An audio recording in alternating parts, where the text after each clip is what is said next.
بسم اللہ الرحمن الرحیم۔ آج ہم نے جس ٹاپک پر بات کرنی ہے وہ چیک کے بارے میں ہے، اور وہ کون سی پریکاشنری میئرز ہیں جن پر عمل کرنا ضروری ہے۔ آج ہم انشاءاللہ اس پر بھی بات کریں گے۔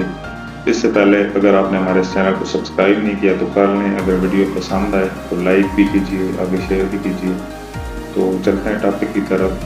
سب سے پہلے بینک چیک کے بارے میں بات کرتے ہیں کہ بینک چیک ایک ایسا ڈاکومنٹ ہے جو جب بھی آپ کسی بینک میں اکاؤنٹ اوپن کرواتے ہیں تو وہ بینک آپ کے نام کی ایک چیک بک ایشو کرتا ہے، جس کا پرپز یہ ہوتا ہے، اس پہ آپ کا ایک تو نام مینشن ہوتا ہے اور آپ کا اکاؤنٹ نمبر مینشن ہوتا ہے، اور اس کا جو پرپز ہے وہ یہ ہے کہ جب بھی آپ کو بینک سے کوئی رقم درکار ہوتی ہے تو آپ اس کو سائن کرتے ہیں، اماؤنٹ فل اپ کرتے ہیں اور اپنی وہ اس اکاؤنٹ سے رقم نکلوا سکتے ہیں۔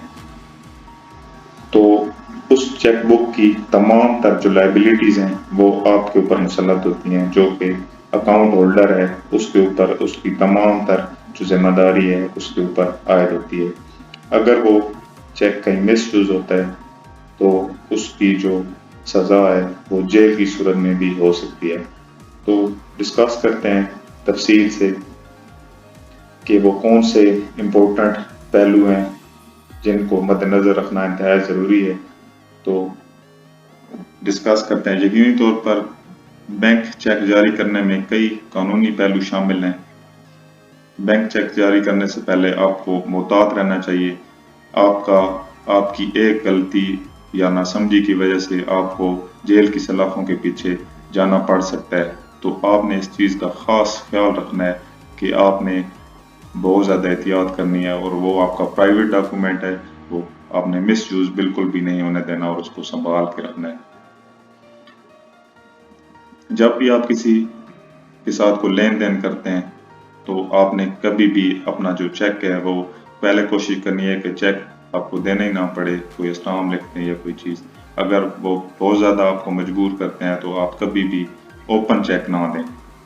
جب بھی آپ نے چیک دینا ہے تو آپ نے چیک فل اپ کرنا ہے اور اس کو نیچے سائن کرنا ہے۔ تو اس کو دیکھ لیتے ہیں، کبھی بھی آپ نے اوپن چیک ہرگز جاری نہیں کرنا۔ بلینک چیک جاری کرنے کی غلطی کبھی مت کریں، اس سے آپ کو بہت زیادہ نقصان اٹھانا پڑ سکتا ہے۔ تو آپ نے جب بھی آپ چیک ایشو کرتے ہیں تو ایک ساتھ اسٹامپ لگا لیں، اس میں آپ لکھ لیں کہ ہمارا یہ معاہدہ ہوا ہے یا یہ ہمارا آپس میں کوئی ڈیل آپ نے کی ہے، تو میں اس وجہ سے یہ چیک فلاں کے نام پہ ایشو کر رہا ہوں۔ اس کا چیک نمبر اور ساری ڈیٹیل اس میں مینشن کر دیں جو اسٹامپ آپ لکھیں گے، اور جو پرپز ہے اس کا وہ بھی آ جائے گا کہ یہ چیک کس مقصد کے لیے میں دے رہا ہوں، تو اس کو آپ نے اس میں مینشن کر دینا ہے۔ یا اگر آپ اسٹامپ نہیں لکھتے تو آپ چیک کی جو بیک سائڈ ہے اس کے اوپر بھی purpose of issuing a check mention کر دیں۔ اگر جو چیک ہے وہ کہیں مس یوز ہو جاتا ہے تو آپ کو پی پی سی کی سیکشن 489 کے تحت آپ کو جیل کی سلاخوں کے پیچھے جانا پڑ سکتا ہے، جس کی 3 سال تک آپ کو سزا ہو سکتی ہے اور جرمانہ بھی بھرنا پڑ سکتا ہے۔ نمبر 2، کافی فنڈز۔ اس بات کو آپ نے یقینی بنانا ہے جب بھی آپ کوئی چیک کسی بندے کو ایشو کرتے ہیں کہ آپ کے اکاؤنٹ میں بیلنس موجود ہے یا نہیں۔ اگر آپ کے اکاؤنٹ میں بیلنس نہیں ہے اور آپ چیک ایشو کر دیتے ہیں تو وہ چیک باؤنس ہو جائے گا اور آپ کو اس کی سزا بھگتنی پڑ سکتی ہے۔ Under Pakistan law, due to insufficient funds, whoever dishonestly issues a check towards repayment of loan or fulfillment of an obligation which is dishonored or presentation shall be punishable with imprisonment which may extend to 3 years or with fine۔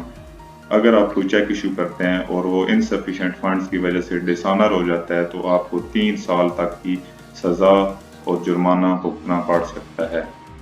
درست تفصیلات۔ مسائل یا تنازعات کو روکنے کے لیے وصول کنندہ کا نام، تاریخ، رقم سمیت چیک پر موجود تمام تفصیلات کو آپ نے تسلی سے چیک کر لینا ہے۔ دستخط۔ چیک پر جب بھی آپ نے دستخط کرنے ہیں کوئی فنڈ جاری کرنے کے لیے تو وہاں بینک میں جو موجود ریکارڈ ہے، جو بینک میں آپ نے اکاؤنٹ جب اوپن کروایا تھا تو اکاؤنٹ اوپننگ فارم جو ہوتا ہے اس پہ جو آپ نے سائن کیے تھے، سیم وہی سائن آپ نے چیک پر کرنے ہیں۔ نہیں تو اگر چیک میں اگر کوئی فرق ہوتا ہے تو آپ اگر کسی بندے کو چیک ایشو کرتے ہیں اور چیک کیش نہیں ہوتا غلط سائن کی وجہ سے، تو وہ بندہ آپ کے خلاف سیکشن 420 کے تحت آپ کے خلاف FIR رجسٹرڈ کروا سکتا ہے۔ تو اس چیز کو آپ نے مد نظر رکھنا ہے کہ جب بھی آپ چیک سائن کریں تو سیم ویسے سائن آپ نے کرنے ہیں جو جس ٹائم آپ نے اکاؤنٹ اوپن کروایا تھا، تو وہ جو سائن آپ نے اس ٹائم کیے تھے وہی آپ نے چیک پر کرنے ہیں۔ کبھی کوئی چالاکی یا یہ کرنے کی آپ نے کوشش نہیں کرنی، نہیں تو آپ کے اوپر FIR رجسٹرڈ ہو سکتی ہے۔ آگے قانونی ذمہ داریاں، چیک جاری کرنے سے وصول کنندہ کو مخصوص رقم ادا کرنے کی قانونی ذمہ داری بنتی ہے۔ اگر اس میں ناکامی ہوتی ہے تو آپ کے خلاف قانونی کارروائی ہو سکتی ہے، اور جس کی سزا میں نے آگے اوپر آپ کو بتا دی ہے کہ 3 سال سزا اور جرمانہ آپ کو تعزیرات پاکستان کی دفعہ 489F کے تحت بھگتنی پڑ سکتی ہے۔ اور آگے ریکارڈ کیپنگ، جب بھی اپنے ریکارڈ جو ہیں آپ کے اور جاری کردہ تمام جو چیکس ہیں ان کا ریکارڈ اپنے پاس محفوظ رکھیں، سنبھال کے رکھیں۔ آپ کی جو ذرا سی غفلت ہے، میں نے آپ کو پہلے بھی بتایا، وہ آپ کو جیل کی سلاخوں کے پیچھے ڈال سکتی ہے۔ تو آپ نے کبھی بھی اس چیز میں غفلت نہیں برتنی۔ بعض لوگوں کو اس چیز کا علم نہیں ہوتا اور غفلت میں وہ یہ کر جاتے ہیں، ان پڑھی کی وجہ سے، ناسمجھی کی وجہ سے وہ چیک ان کو پتہ ہی نہیں ہوتا کہ یہ چیک کتنا امپورٹنٹ ڈاکومنٹ ہے، اور اس کی اگر ان کی ذرا سی غفلت کی وجہ سے ان کو کتنی سزا بھگتنی پڑ سکتی ہے۔